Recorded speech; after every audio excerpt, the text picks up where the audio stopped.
बच्चे बोल रहे हैं कि भैया ऑब्जेक्टिव याद करने का कोई तड़कता भड़कता टिप्स बताओ जिससे हम अच्छे ढंग से याद कर सकते हैं, क्योंकि आपके पास तो टिप्स का खजाना है, टिप्स और ट्रिक का आपके पास खजाना है, तो उसमें से कुछ और बताओ। ऐसे मैंने एक वीडियो ला रखा है इस पे कि ऑब्जेक्टिव को आप कैसे याद कर सकते हैं, लेकिन ये थोड़ा उससे अच्छा अच्छा भी है और थोड़ा हटके कुछ ऐसा टिप्स है जो आप फॉलो करोगे तो शायद ये आपके पढ़ाई में बहुत ज्यादा आसान बना देगा पढ़ाई को। देखो, अगर कोई भी चीज ना प्लानिंग के साथ करते हो, गाइडेंस के साथ करते हो, तो वो चीज आसान हो जाती है, ठीक है, वो स्मार्ट वर्क के श्रेणी में आ जाती है। तो उसी टाइप से ये है टिप्स। मैं आपको लास्ट में एग्जांपल दे के भी समझाऊंगा, तो सब कुछ बताऊंगा आज की इस वीडियो में।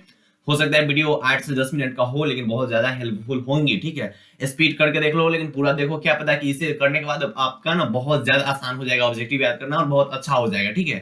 तो चलिए वीडियो स्टार्ट करते हैं। तो क्या है भैया, जो भैया बात ऐसा है कि उसने मुझे कहा था कि 10th का रिजल्ट अच्छा लाओ, उसके बाद मिलते हैं। अब बोल रहे हैं कि 12th का लाओ। देखो, ऑब्जेक्टिव रटने का ट्रिक, ठीक है, बहुत फॉलो दिस स्टेप, मतलब इस स्टेप्स को जो मैं स्टेप यहाँ पे बता रहा हूँ, कितने स्टेप है भैया? 5 स्टेप है। अब जो महान आत्माओं के श्रेणी में जो लोग आते हैं वो क्या करेंगे, भैया को साइड करवा के स्क्रीनशॉट ले लिए, अपने से पढ़ गए, ठीक है। अब फिर वही कमेंट करेंगे कि भैया नहीं समझ में आ रहा है, दूसरा कुछ टिप्स लाइए। भाई जब टिप्स दे रहा है इसका मतलब ये नहीं कि लाते रहिए, हम समझ में नहीं करेंगे। भाई तुम अब समझने का कोशिश नहीं करोगे तो हम समझा ही नहीं पाएंगे तुमको।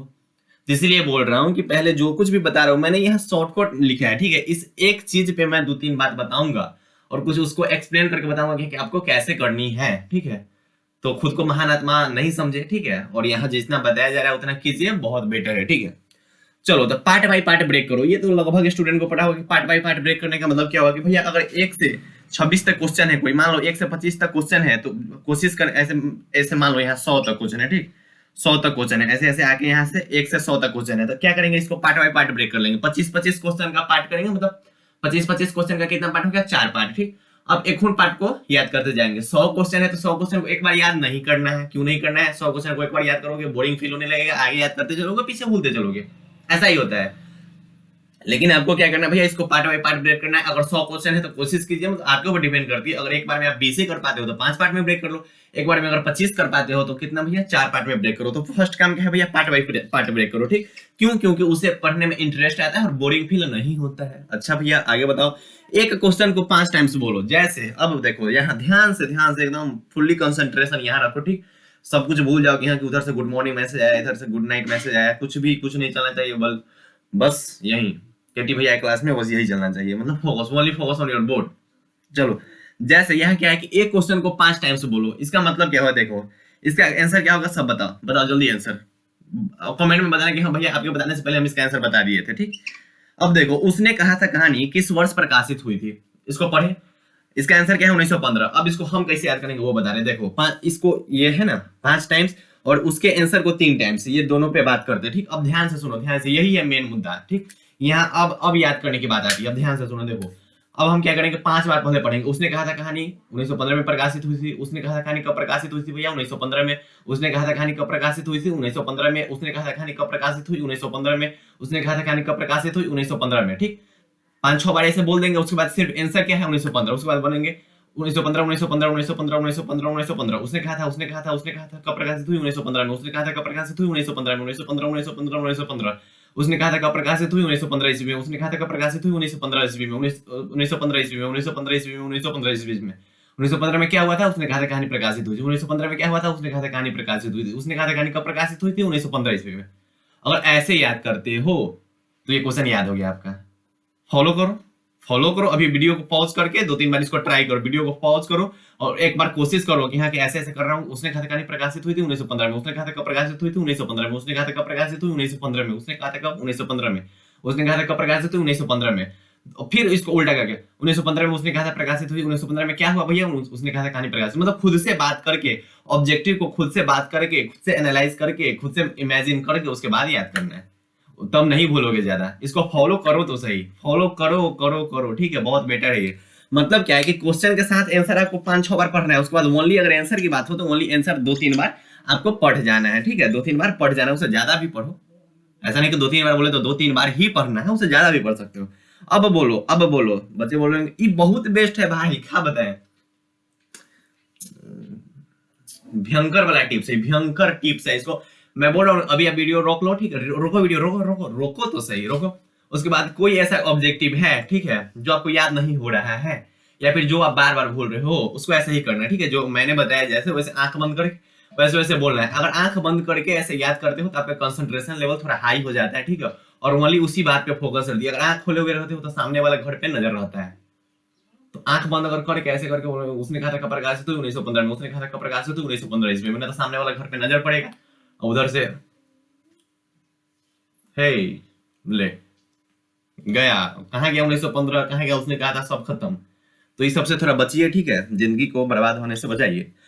जब पार्ट्स कंप्लीट हो जाए तो एक नजर में सबको देख देना। अब वो बच्चे बोलेंगे इसका मतलब बताओ। अब देखो, आप 4 पार्ट में याद कर जाओगे, ठीक है, एक पार्ट करके चारों पार्ट याद हो गया, ठीक, एक पार्ट करके चारों पार्ट याद है। अब क्या करेंगे, 1 से 100 तक ना एक बार पूरा पढ़ेंगे, ठीक है, 1 से 100 तक एक बार पूरा पढ़ेंगे। मतलब क्या, पार्ट बाय पार्ट तो करेंगे 4 पार्ट में, उसके बाद जो लास्ट जब पूरा पार्ट कंप्लीट हो जाए चारों पार्ट, उसके बाद 1 से 4 पार्ट तक लगातार क्या करेंगे भैया, पढ़ जाएंगे, ठीक। बच्चे बोलेंगे चलो ये भी कंप्लीट है मेरा। अब बताओ, अब बोलो, ये तो सबको पता होगा, बोलो बोलो बोलो, बोलना माही बोलना, बोलो। नेक्स्ट मॉर्निंग वाला जो प्लान है वो कौन कौन फॉलो करता है? नेक्स्ट मॉर्निंग वाला प्लान कौन कौन फॉलो करता है? बोलो बोलो, गाना है, बोलना माही बोलना, वही बोल रहे हैं कि बोलो, ये प्लान को कौन कौन फॉलो करता है? नेक्स्ट मॉर्निंग वाला प्लान कौन कौन फॉलो करता है? जो स्टूडेंट बोलेंगे भैया ये क्या है नेक्स्ट मॉर्निंग, हमको भी बताओ। तो देखो, नेक्स्ट मॉर्निंग बता देता हूँ जल्दी थोड़ा। नेक्स्ट मॉर्निंग का मतलब क्या होता है कि आज जो कुछ भी पढ़े हो, दिन में जो कुछ भी याद किए हो, उस सबको कल सुबह का जो 45 मिनट, 1 घंटा, 1.5 घंटा है, उसको देख जाना ही नेक्स्ट मॉर्निंग वाला प्लान है। और बहुत ही बेटर प्लान है, बहुत स्टूडेंट इसको फॉलो कर रहे हैं, बहुत ज्यादा बेनिफिट हो रहा है उनको, बहुत ज्यादा, बहुत बहुत बहुत बहुत ज्यादा। तो आप भी अगर फॉलो करना है तो करो, ठीक है, ना करोगे तो हमर का जा रहा है, लेकिन करो, ठीक है। नेक्स्ट मॉर्निंग का अगर इन 5 स्टेप को फॉलो करके तुम याद करते हो तो तुम्हारा ऑब्जेक्टिव कंप्लीट हो जाएगा। बच्चे बोलेंगे क्या मंत्र पढ़ रहे हो? नहीं भाई, पहला क्या करना भैया, पार्ट बाय पार्ट ब्रेक कर लेना। उसके बाद क्या करना भैया, एक क्वेश्चन को मैंने ये दोनों तो समझा दिया है ना, इसको तो प्रैक्टिकल करके समझाया कि कैसे करना है, ठीक। उसके बाद क्या करना है, पार्ट जब कंप्लीट हो जाए तो एक से अंत तक पूरा कर देना है। उसके बाद नेक्स्ट मॉर्निंग वाला कॉन्सेप्ट फॉलो करना है, ठीक। बच्चे बोलेंगे शायद हो गया क्या, फिर से बता दो। देखो, वीडियो फिक्स है कि कुछ स्किप करके आए होंगे, ठीक है, उनको यही नहीं समझ में आ रहा है कि भैया बोल क्या रहे हैं। तो फिर से बोल रहा हूँ कि देखो, जैसे ये क्वेश्चन है तुम्हारे सामने, ठीक, सॉरी ये क्वेश्चन है आपके सामने, तो अब क्या करना है आपको। देखो, जैसे क्वेश्चन क्या है कि उसने कहा था कहानी किस वर्ष प्रकाशित हुई थी। अब देखो याद आपको कैसे करनी है। देखो, यहाँ पे कुछ दूसरा क्वेश्चन भी हो सकता है, लेकिन यही देखते हैं, ठीक है। हाँ, उसने कहा था कहानी कब प्रकाशित हुई, इसको याद कैसे करना, ध्यान से सुनो, ध्यान से एक बार और देख लो। जो देख लिए हैं वो अच्छी बात है, जो नहीं देखो वो एक बार और देख दो। इधर आओ, फोकस, इधर फोकस रखो, देखो। उसने कहा था कहानी पर, अब देखो याद हमें करना है तो हम क्या करेंगे, आंख पहले बंद करेंगे, ठीक। उसने कहा था कहानी कब प्रकाशित हुई 1915 ईस्वी में। उसने कहा था कहानी कब प्रकाशित हुई 1915 ईस्वी में। उसने कहा था कहानी कब प्रकाशित हुई 1915 ईस्वी में। उसने कहा था कहानी कब प्रकाशित हुई 1915 ईस्वी में। उसने कहा था कहानी कब प्रकाशित हुई 1915 ईस्वी में। उसने कहा था कहानी कब प्रकाशित हुई 1915 ईस्वी में। 1915 ईस्वी, 1915 ईस्वी, 1915 ईस्वी। उसने कहा था कहानी प्रकाशित हुई, उसने कहा था कहानी प्रकाशित हुई, उसने कहा था कहानी प्रकाशित हुई। कब हुई भैया, 1915 ईस्वी में। अब देखो और क्या करेंगे, अब क्या 1915 में क्या हुआ था भैया, उसने कहा था कहानी प्रकाशित हुई। मतलब क्या होता, खुद से बात करके याद करना, खुद से बात करके याद करना, ये बहुत बेटर है, बहुत बेटर। 1915 में क्या हुआ था भैया, उसने कहा था कहानी प्रकाशित हुई थी। 1915 में क्या हुआ था, उसने कहा था कहानी प्रकाशित। ऐसा आप फिजिक्स में, केमिस्ट्री में, ठीक है, बायो में, ठीक है, इंग्लिश में, हिंदी में, सब में कर सकते हो, ठीक है। मतलब एक क्वेश्चन को पहले क्या करना है, आंसर के साथ 4-5 बार बोलना है, फिर उसके आंसर को 2-3 बार बोलना है, फिर उसके ओनली क्वेश्चन को 2-3 बार बोलना है, ठीक। और लास्ट में एक साथ सबको बोल जाना है और आंख बंद करके करना है। अगर आंख खोल के करोगे तो आंख खुला ही रह जाएगा, सामने वाला छत पे रह ही जाएगा। तो इस सब बात पे फोकस कीजिए और इस स्टेप को फॉलो कीजिए, बहुत बेटर है, बहुत धांसू स्टेप है ना। यहाँ तो टिप्स का खजाना मिलता है, टिप्स देते जा रहा हूँ और बहुत अच्छे हैं, बहुत ऐसे बच्चे हैं जो फॉलो कर रहे हैं और बहुत ज्यादा ऐसे क्या लगभग स्टूडेंट फॉलो करते हैं इस बात को। ऑब्जेक्टिव कैसे याद करना है, सब्जेक्टिव कैसे याद करनी है, क्वेश्चन बैंक कैसे पढ़ना है, मॉडल पेपर कैसे पढ़ना है, मतलब जो कुछ भी प्रॉब्लम होती है उस सब कुछ पे वीडियो लाता हूँ मैं, हर एक चीज पे वीडियो ला ही रहा हूँ, हर एक चीज पे। मैं चाहता हूँ कि कोई ऐसा चीज ना हो जो छूटा रह जाए, कोई ऐसा चीज ना हो जो छूटा रह जाए। एग्जाम से पहले सब कुछ कंप्लीट हो जाना चाहिए, सब कुछ, ताकि एग्जाम हॉल में आपको कुछ सोचना ना पड़े कि हाँ कि इसके बारे में केटी भैया ने नहीं बताया था। मैं आपको ये भी बताऊंगा कि एग्जाम हॉल में जब आप बैठोगे, आपके पास पेपर जब आएंगी तो उस वक्त आपको क्या करना है, उस वक्त आपको क्या सोचना है। एग्जाम हॉल में जैसे इंटर करोगे उस वक्त आपको क्या करना है, मतलब हर एक चीज बता दूंगा। अगर इस बात को फॉलो करके तुम जाते हो एग्जाम देने तो बहुत रिलैक्स रहोगे और बहुत अच्छा स्कोर करके आओगे, ठीक है, बहुत अच्छा स्कोर करके आओगे। तो ये ऑब्जेक्टिव सेशन कैसे आपको कंप्लीट करनी है उस पर एक वीडियो आ रखा है पहले से भी, लेकिन ये वीडियो मुझे उससे ज्यादा अच्छा लगा है, ठीक है, और आपको भी अच्छा ही लगा होगा। कमेंट करके बताना है कि कैसा लगा ये वीडियो, ठीक है। तो पढ़ाई करते रहे, बाय बाय, टेक केयर, जय हिंद, प्यारे प्यारे भाई और प्यारी प्यारी बहनों, ऑल दी वेरी बेस्ट।